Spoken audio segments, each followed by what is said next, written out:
Welcome back to Sounds of Her Love. Last time we discovered that not only were Cerid's parents in the process of divorcing, but her mother had filed for custody. So let's get back into it and find out what's going on. Knocking on it gently, my heart continues to pound in my chest as I wait for a response. Nothing. Out of instinct, I grasp the doorknob, but despite my best effort, it won't budge. She must have locked it. I kind of expected it. It doesn't change the fact that she's locked herself away from the outside world, even her own father. Slow movements raise my arm once again as I realize what I have to do. For all Carrie's concerned, it could be just her father knocking on the door. Hopefully hearing me as well can show her how concerned we both are. As I tap against the door once more, I make my call out to her. Carrie, it's me. Huh? Her response, a small yet welcome one. What are you doing here? Her voice is filled with nervousness. Over the time that we spent together, I've noticed that she found it easier to speak to me as each day went on. Now, though, she sounds just as she did when I first met her. I came to talk to you. I want you to come to school tomorrow, Carrie. I abruptly managed myself to stop from adding, I've missed you, even though it's the absolute truth. Spending time without her was different, even though that's all I knew before. I know you're not feeling good, but knowing you're like this, it makes me sad. I told you we're friends, right? I want to support you. I'm sorry, I know. You're important to me. You don't have to apologize. I just wanted to be there for you. I'm not sure if I'll feel like going. It's complicated. Only a thin piece of wood separates us as we both stand in silence. A wall between us, between our feelings. I'm not sure what I should do. I'll be waiting for you tomorrow, Carrie, where we normally meet. Good night, Carrie. On a whim, I turn myself away from her. It's a painful thing to do, but actions speak louder than words. Trying to break into her room wouldn't have done either of us any good, but telling her I'll wait no matter what might let her hear my feelings in a different way. I'm not sure if she responded, though she doesn't come out after me. It's an odd thing for me to be so familiarized with her house after only knowing her for a week, but that thought doesn't stick with me on the trip down the stairs. So, how did it go? Her father stands in the hallway, showing that he's waiting for me the entire time. I don't know. We'll just have to see. They're plain and simple words, yet they hurt me so much. Having this uncertainty between us all makes me feel more bitter than anything. It's okay. Carrie is usually quite stubborn. Would you be staying for dinner?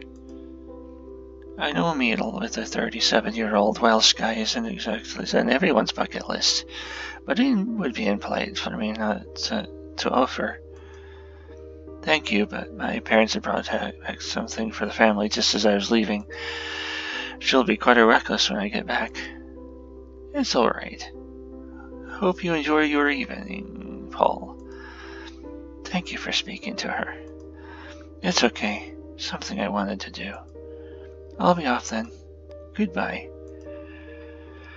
Carrie's father sees me off with a wave as I walk out of the Irwood household. Thinking about it now, his words don't make much sense to me. Describing Carrie as stubborn is definitely a contrast to what I know her as. In fact, I would describe her as pretty compliant. I guess things are different when you're a parent. Maybe it's just how Carrie acts towards me. At least I hope it is. The morning sunlight blinds my eyes on my walk towards school. More importantly, toward my typical rendezvous point with Carrie. As I get closer and closer, I dote upon what Carrie means to me. My relationship with her. It's a strange thing to think about, but as time goes on, things will soon start to make more sense to me. As the usual corner of the street enters my vision, the shy braided girl isn't there. It'd be wrong to say I didn't expect this, but part of me looked forward to seeing her adorable aura shimmer in the sunlight. Let me just turn this down a bit.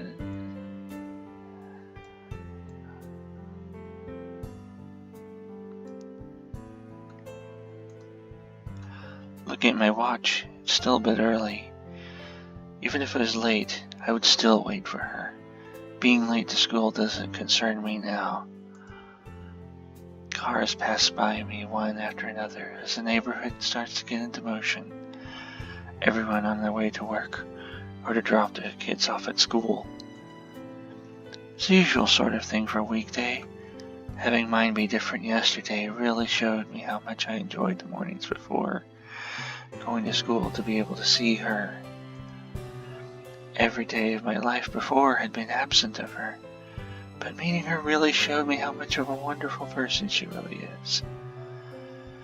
It's a shame it took a while for her to be able to show it to someone.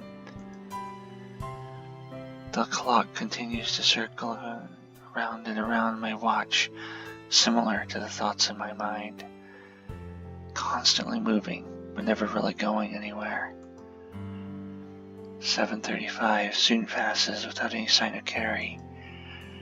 When agreeing to meet with her, I'd probably have embraced the experience of walking down the road around this time to see her waiting for me with a mild smile on her face. One which I can only assume would quickly turn into a fluster if she would spot me approaching. None of that has happened though. Or will happen. I can't imagine Carrie being that happy to see me. Anxiety grows within me, flowering from one of the most painful places for it to embed its thorns, my heart. It's been 5 minutes now since the usual time we agreed to meet. Not particularly late by any standard. That is, any standard other than Carrie's. Every time we agreed to meet somewhere, despite it only happening on a few occasions, Carrie was always early or on time, more so the prior. Maybe my words didn't reach her after all. Glancing up from my watch one last time, within my vision, I see a figure. Despite the morning sunlight hindering my view, it's clear to me that a girl is walking down the street towards me. As she approaches, I can make out her hair, neatly braided, swaying in the light autumn breeze. Her attire, all too familiar to me, consists of a tan sweater which embellishes her figure. The harp insignia on her chest is quickly covered by her arms as she adjusts the red ribbon beneath her neck, blushing slightly as she looks towards me. It's Carrie. The sight brings a smile to my face. It usually would, but this time means a lot more to me than any of those ever could. I managed to reach out to her. She came. Her expression, however, does not match mine. She still carries this troubled expression as she advances further down the street. If one thing is for sure, there's still a lot of work to do before we can make things right. If that's even the right word. All the issues, all the problems that caused the situation are still here. Carrie is still upset. Good morning. Good morning, Carrie. Part of me wants to ask how she's feeling, in spite of knowing the answer. I'm fine, she'll say. That's all it is. Fine. Fine is just a synonym for not good. A quick answer to get people off your case. Carrie knows how concerned I am. But prying into her feelings now would not benefit either of us. Today I want her to feel normal, to experience a day of school like we usually would. Upsetting her by getting into the subject of her parents would just make all my efforts all for naught. Instead, I opt to just usher her along with me to begin our day of school. I think we should get going. I'm going to be late otherwise. Okay. I expected her to apologize for being late, but it doesn't really matter to me. Carrie and I begin our slow walk to school, despite having the clock working against us. But we're not in any rush. Dust shimmers in the air sporadically throughout the classroom, giving the day a sense of warmth as the autumn sunlight shines through the windows. All too much of a contrast to the bitter cold of the morning, leaving me with a sense of unease as the issues with Carrie still linger around my mind. Having left her not too long ago to get to class, we separated on a sour note. Neither of us really saying anything, but our feelings are so similar. Ones of sadness, sorrow, and general awkwardness. Getting her to come to school was one thing, but for her to open up to me again would be a completely different challenge. If I'm going to make this day work, one way or another I'll have to force her to talk to me, no matter how inconsiderate that sounds. Moving my body backwards, I stretch to alleviate the pain in my shoulders. Today is going to be long, but I've gotten through lessons before just thinking about Carrie. Thing is, there's a lot more to think about now, including my feelings. The chimes of the school bell jolt me up from the slumped position of my chair. It's lunchtime, so getting outside as soon as possible is a priority. I want to meet Carrie outside of her class for once. Springing up, I grab my bag and swiftly push my items into it in a disordered manner. These are things I have no time to be concerned about. I managed to be one of the first people out of the class, but it's expected that those who sit near the front will always have the upper hand. Carrie's class isn't much of a distance away. It seems that their class is still inside.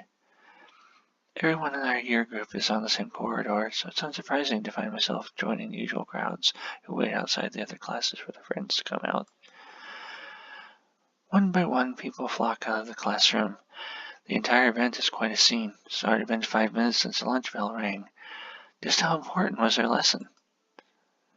In time, the sight of Carrie greets my eyes once again.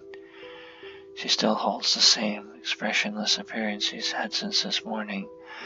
It hurts to see. Hey, Carrie, shall we go have lunch together? Sorry, I need to catch up with some work. I'm going to copy a friend. Oh, that's nice. I didn't know you... Oh. As soon as I opened my mouth, Carrie seemed to go into a state of shock. Her words sound untruthful, as if she forced out the first excuse she could think of. As depressing as it is, the reality is that I'm the only person she speaks to in this school. She wouldn't have the audacity to copy off someone within her class. If she's not ready to speak, that's fine. The entire action itself going back on what I previously decided upon earlier. Forcing her to speak to me would probably send her into another state of shock. I'll let her go for now. Alright, Carrie. I turn around, leaving Carrie behind me, as I join the students from her class, heading towards the cafeteria. Whether Carrie wanted me to object or not, I'm unsure. However, she won't be able to get away from me this easily. Letting our friendship dissipate like this isn't something I want to allow. I find myself sitting in the cafeteria, clutching a sandwich in my hand. A little earlier, the guy sitting in front of me got into a fight with one of the younger students who had the last beef sandwich. I'm not really sure why these things are so popular.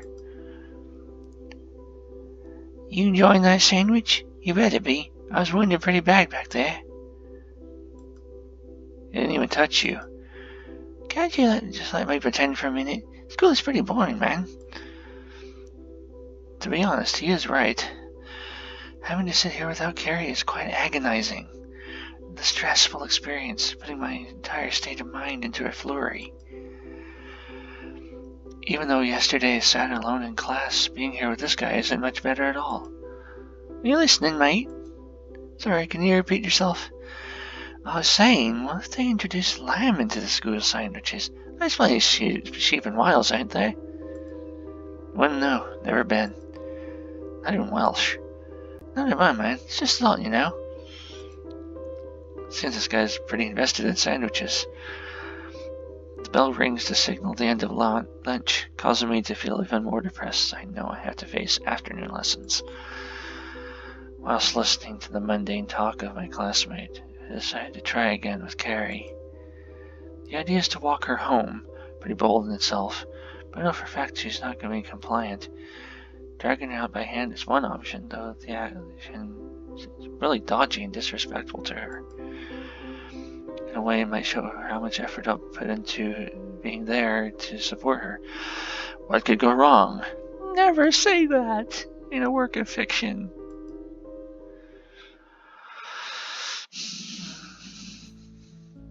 The classroom is filled with a uniform aura of apathy as it slowly drags on to the final few minutes. Thinking back on my idea from earlier, I need to find a way to be able to get out before Carrie. It can't be guaranteed that her class will get out late again, so I really don't want to miss her. Raising my hand, I eagerly wait for the teacher to notice. Asking to be excused for the restroom is undoubtedly the best way to be the first one out of the class. It's about 5 minutes until lesson ends, so there shouldn't really be a problem. Yes, Paul? Excuse me, miss. May I be excused for a restroom break? Go ahead, Paul. Seems the teacher herself is quite apathetic toward her own lesson, sending me off in a tired and indifferent manner. I leave the classroom behind me, some classmates looking shocked after realizing my plan to get out of class before them.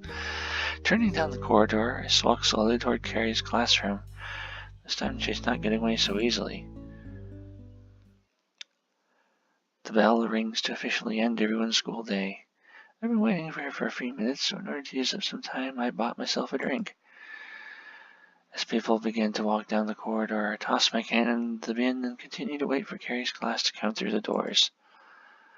Surprisingly, this time Carrie is one of the first people to get out of her class.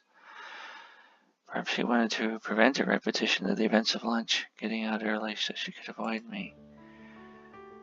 Unfortunately for her, though, as soon as the chance arises, I grab her by the hand and make my way down the corridor with her at a quick pace. Her trailing behind me with an extraordinary sense of embarrassment, ones which break new boundaries. What are you doing? I'm walking you home. What? Confused, Carrie continues to stumble over her words as I take her with me down the corridor. Despite her being able to let go of my hand, she shows no restraint as she allows herself to be taken with me. As we move, I notice a few stares and smiles from various people from our year group. Even sounds of lighthearted laughter can be heard. Different to how Carrie was treated before. I can only assume that they find the events funny in a friendly manner. Where are we going? Your house. I told you I'm walking you home, didn't I? Saying that, both of us are almost running as we pace toward the school's exit. Not a speed definable as walking, but I'm still taking her back to her house. Students move swiftly out of our way as we get outside and through the school gates onto the road, the pair of us receiving the same odd looks and giggles as we finally break from the school ground. I let up my grip of Carrie's hand since the entire action is still as embarrassing, more so the fact that running out of the school causes both to sweat lightly. I can trust Carrie not to run off now, so we both slow down to a brisk walk as I take her on the journey back to her house. So, did you manage to catch up with your work? What are you talking about? Oh, that was... A flustered Carrie walks behind me. She tries her best to let out her words. The sight causes me to laugh, knowing I've seen through her lie. It's the sort of experience I had longed for. You're pretty cute. Saying that, Carrie ramps up her levels of bewilderment, causing me to lose myself in her adorable trance. I only told her the truth. What? You really think so? Really. Her face is ablaze with emotion as she looks toward me with a hard blush, fiddling with her hair as it entwines around her fingers. Thank you. She meekly clasps her right arm as we continue walking down the road in a state close to silence, neither of us deciding to continue conversation. The real fact is that Carrie still isn't feeling good inside. Trying to force her into a state of happiness would just make things worse. I'm fine with being able to come this far with her. Walking down the street lit up by the afternoon sun, this is something I've always wanted to do with Carrie. Being there for her, being with her, brings my feelings for her into question. Our steps are in sync as the two of us walk side by side down the street, which is now quite familiar to me. Accompanying Carrie on the way home may have seemed like a brash thing to do. I see it itself established rather hastily. However, being with her after spending yesterday in a state of worry gives me a sense of relief. The issues that caused this are still present, however, but showing Carrie that she doesn't have to go through it alone is enough of a reason for my actions. We find ourselves idling in front of her house, neither of us really wanting to start the traditional words of farewell. Carrie takes the lead despite being rather reserved throughout the day. Thank you. I'm sorry about earlier. I just needed some time alone to think. It's been hard recently. It's alright, Carrie. Carrie is still bearing the weight of uncertainty as she faces the chance of having to leave everything and everyone she'd known behind to move away. And from what her father had told me, the distance between her and what she cherishes would be quite extraordinary. Remember, Carrie, you have people who are there for you. Even if it's the two people she's likely to be leaving behind. I know. You've been a great friend to me. That's why it's hard. With Carrie saying that, the door to her house opens wide despite neither of us reaching out for the handle. Standing before us is Carrie's father, sporting a smile which I can only describe as uneasy. Both of us know the situation Carrie's in, and both of us are trying our hardest to deal with it. I thought I heard someone speaking outside. Come on in, Paul. You're more than welcome to stay for dinner. Mr. Irwood wastes no time in trying to get me inside of his house. All I can assume is that he has something he wants to discuss with me.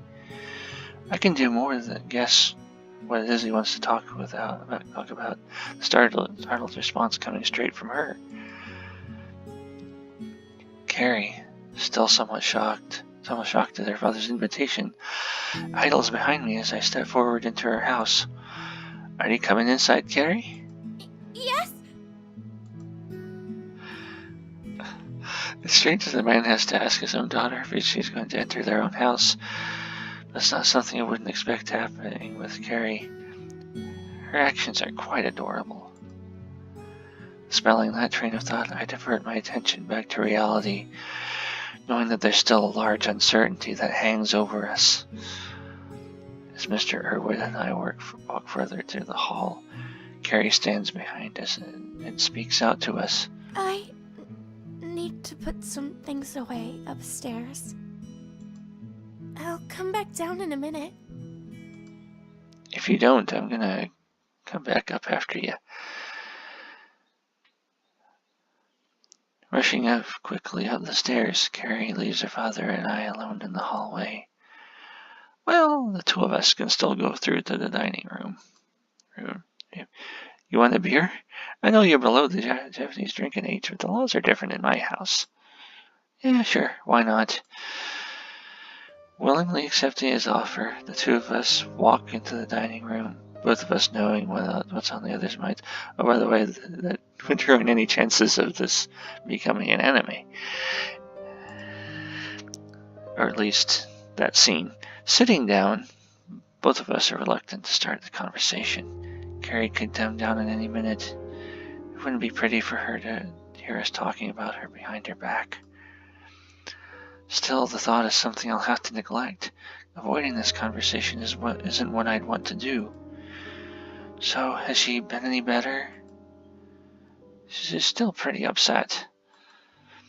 Her voice has a certain firmness that seems unfitting for the discussion, as if the fact that Carrie's in emotional distress doesn't concern him. I think she likes you, you know. The thought of having to leave you does not sit well with her. What? What? Repeating my thoughts aloud, I stare blankly at Mr. Herwood, who sits in front of me with a smile. Did he just suggest Carrie likes me? In what way is he suggesting? I mean that she's upset that she'd have to leave you. No, the part before that. I'm just suggesting that Carrie has a crush on you. You know, there's times in a girl's life where they find someone they like. That's the way it is for everyone. This guy really telling me that his daughter fancies me? Hearing it is quite a shock, especially from him, her own father. Thoughts rush through my head as I think over my relationship with Carrie. Carrie's actions toward me have never been quite confident. She's always seemed embarrassed or shy. But I thought that's just how I thought she normally was. To think that she likes me? It's a strange thought. Yet inside I can't deny the feelings of happiness, the feeling of wanting to be with her. You are a good kid. I've always thought that good kids deserve good news. Diverting my attention back to Mr. Irwood, he continues talking with a smile on his face. I've had some talks with my solicitor. Legal stuff, right? He told me that I'm likely to win custody of Carrie. My wife isn't known to have the best mental health record. So don't feel too down, kid. Carrie's going to stay? A wave of relief washes over me, knowing that Carrie doesn't have to face her burdens. It's a pleasing thought.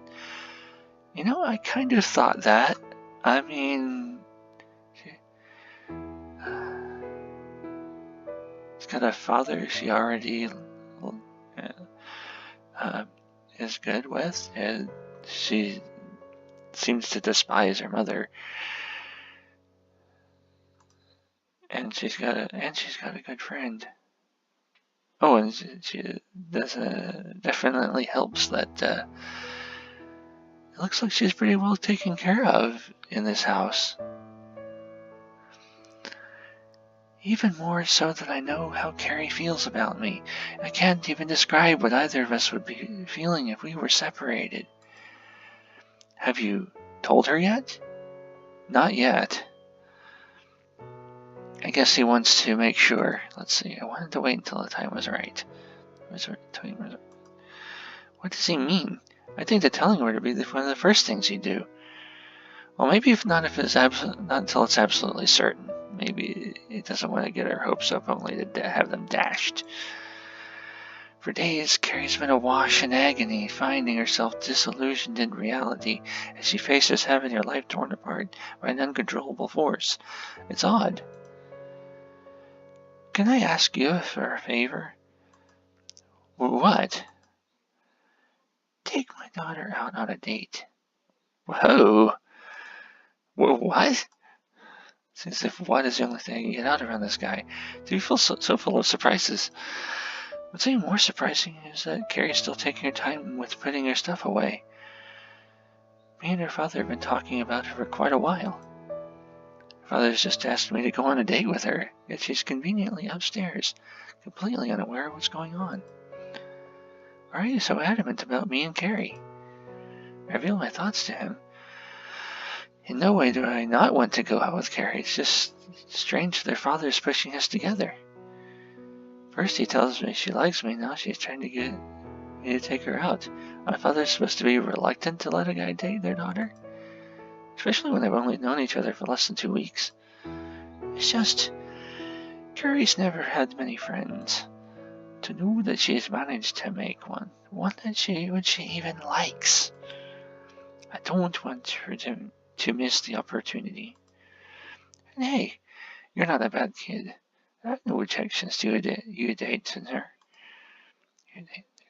Hearing these words are strange, thoughts which were never foreign, but a reality which certainly is new to me. I myself can't deny the feelings I've had for Carrie, if they were abstract most of the time. Now presented with this, I'm assured of what those feelings were. Love. The sound of footsteps resonate from the hallway, giving me and Mr. Irwood a clean sign to change the direction of our conversation. So, Paul, how's school? Oh, it's been great. I'm back. Oh, Carrie, sit down. I'll get dinner prepared for us. Walking out of the room, Mr. Irwood leaves me with Carrie. The girl which drew out my inner feelings. Seeing her now, sitting before me with a slight frown as she looks downwards at the table, fiddling with her braids, makes my heart race. Mr. Irwood soon comes back into the room carrying plates stocked with dinner. Carrie and I still sit in silence, each of us taking occasional glances toward the other, without being directly bothered by it. As Carrie's father places a place in front of me, the smell itself is enough to signal the quality of it. Last time his dinner is actually quite enjoyable, like Carrie said. It smells nice. I knew you'd like his cooking. Breaking the wall between us, Carrie finally speaks up. Her face, though, is still masked by sadness, possibly due to the events of what had happened the first time I tried her father's cooking. Unbeknownst to her, though, it seems things are going to work out in the end.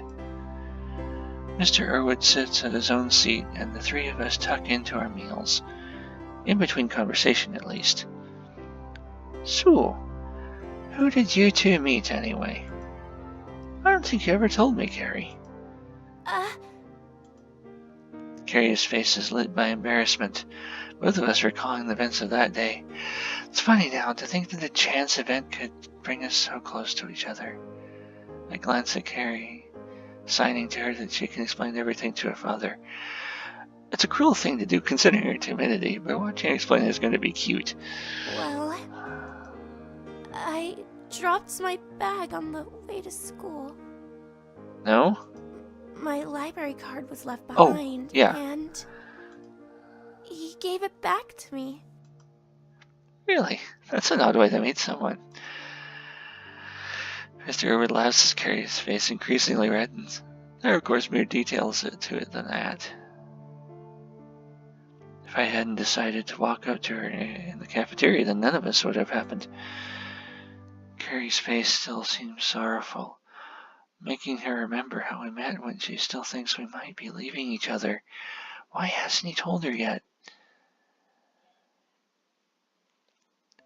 The ongoing stream of time flows forward, the three of us having finished our meals and the clock itself reflecting how long we've actually stayed here. Oh really? By reflecting the sunlight or something? Because these clocks don't have hands. I didn't even tell my family where I'd be, so they're probably going to be either angry or inquisitive. I doubt any of them would actually be worried about where I am. I think it's getting a bit late. Yeah, I wouldn't keep you here for too long. It's been good to speak to you, Paul. I think Carrie should walk you to the door. I'll say my goodbyes here. Okay, thanks for the meal, Mr. Irwood. My pleasure. Carrie, startled as ever, trails after me as I walk out into the hallway of the Irwood residence toward their front door. Our eyes lock. Carrie still flared up with embarrassment, and myself filled with a newfound sense of direction. Carrie, would you like to go somewhere with me tomorrow? After school, that is. You want to go somewhere? Yeah, I think it'll be fun. Okay, sure.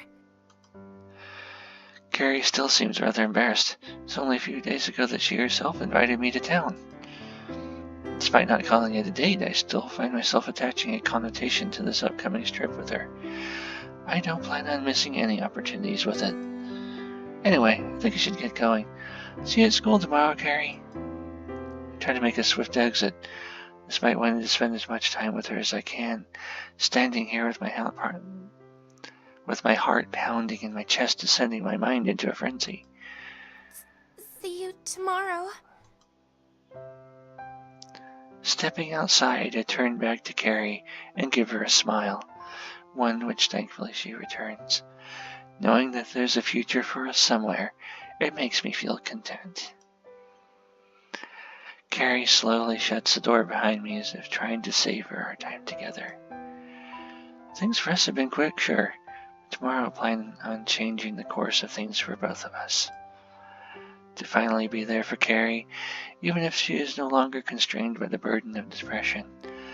I'm looking forward to it, but it's going to be hard to wait.